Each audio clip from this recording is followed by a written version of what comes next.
বার্ষিক শতকরা মুনাফা কত হলে 13,000 টাকা 5 বছরে মুনাফা আসলে 18,850 টাকা হবে? তাহলে এইখানে আমাদের আসল দেওয়া আছে এবং মুনাফা আসল দেওয়া আছে আর সময় দেওয়া আছে।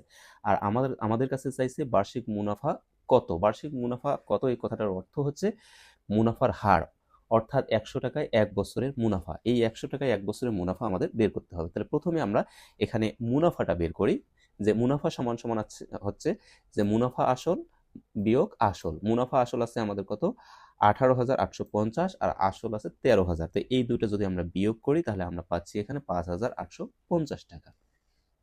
এরপর এখন আমরা লিখতে পারবো যে 13,000 টাকায় 5 বছরের মুনাফা হচ্ছে 5,850 টাকা। তাহলে আমরা এখানে লিখি যে 13,000 টাকায় 5 বছরের মুনাফা হচ্ছে 5,850 টাকা।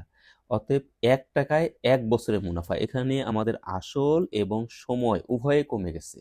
তাহলে আগের চেয়ে মুনাফা আমাদের কমে যাবে। এখন কমে গেলেই আমাদের নিচে এসে ভাগ হয়ে যায়। তাহলে এই 13,000 এটাও নিচে চলে আসলো, 5 এটাও নিচে চলে আসলো। তো আমাদের বের করতে হবে শতকরা বার্ষিক মুনাফার হার, তার মানে 100 টাকায় 1 বছরের মুনাফাটা আমাদের বের করতে হবে। তাহলে আগের লাইনে আমাদের আসল ছিল 1 টাকা, এখন হয়ে গেল 100 টাকা। তাহলে মুনাফা আমাদের বাড়বে। তাহলে 100 এখানে যে উপরে গুণ, আর আগের লাইনে আমাদের সময় 1 বছর ছিল এবং পরের লাইনেও সময় 1 বছরে আছে, তাহলে এটার কোনো ইফেক্ট পড়বে না। তাহলে এখন যদি আমরা এটাকে ক্যালকুলেশন করি তাহলে আমরা ফলাফল পাচ্ছি 9, অর্থাৎ শতকরা মুনাফার হার হচ্ছে 9 টাকা বা বার্ষিক মুনাফা হচ্ছে 9 টাকা।